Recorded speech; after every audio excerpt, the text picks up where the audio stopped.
दान देने के लिए धन नहीं है, कोई बात नहीं। हवन यज्ञ करने के लिए धन नहीं है, कोई बात नहीं। भंडारा करने के लिए धन नहीं है, कोई बात नहीं।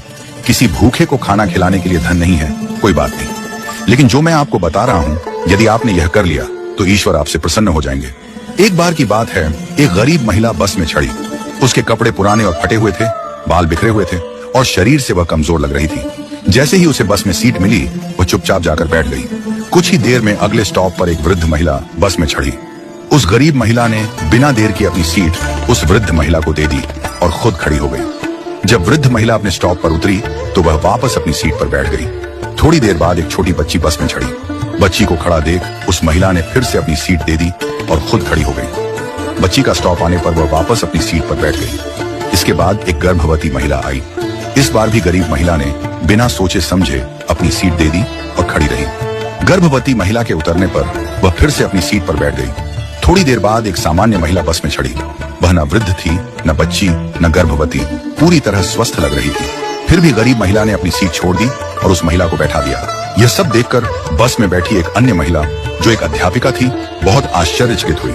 उसने सोचा, वृद्ध महिला, बच्ची और गर्भवती महिला के लिए सीट छोड़ना समझ में आता है, लेकिन एक सामान्य महिला के लिए बार बार सीट छोड़ने का क्या कारण हो सकता है। जब बस अपने आखिरी स्टॉप पर पहुंची तो अध्यापिका ने गरीब महिला से पूछा, बहन, मैंने देखा कि आप बार बार अपनी सीट दूसरों को दे देती हैं। आपका भी उतना ही हक है सीट पर बैठने का, फिर आप क्यों खड़ी हो जाती हैं? गरीब महिला मुस्कुराई और बोली, मैडम, मैं दूसरों के घरों में बर्तन साफ करती हूँ, खाना बनाती हूँ, झाड़ू पोछा करती हूँ। मेरे पास अधिक धन नहीं है कि मैं किसी को दान दे सकूं, भंडारा कर सकूं, हवन यज्ञ कर सकूं या किसी भूखे को भोजन करवा सकूं। लेकिन मेरे पास मेरे कर्म हैं और मैं अपने कर्मों से दान करने की कोशिश करती हूँ। उसने आगे कहा, मेरे अच्छे कर्म ही मेरे ईश्वर के खाते में बैंक बैलेंस बढ़ा रहे हैं। इन्हीं कर्मों के कारण मेरा परिवार सुखी है। मेरे बच्चे पढ़ाई करते हैं, मेरा पति मेहनती और समझदार है। हमारे पास बहुत अधिक नहीं है, पर जो है उसमें हम खुश हैं।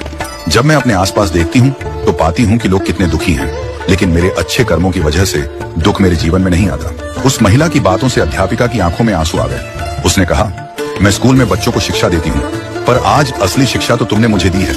आज से तुम मेरी शिक्षिका हो। तुम्हारा बहुत बहुत धन्यवाद।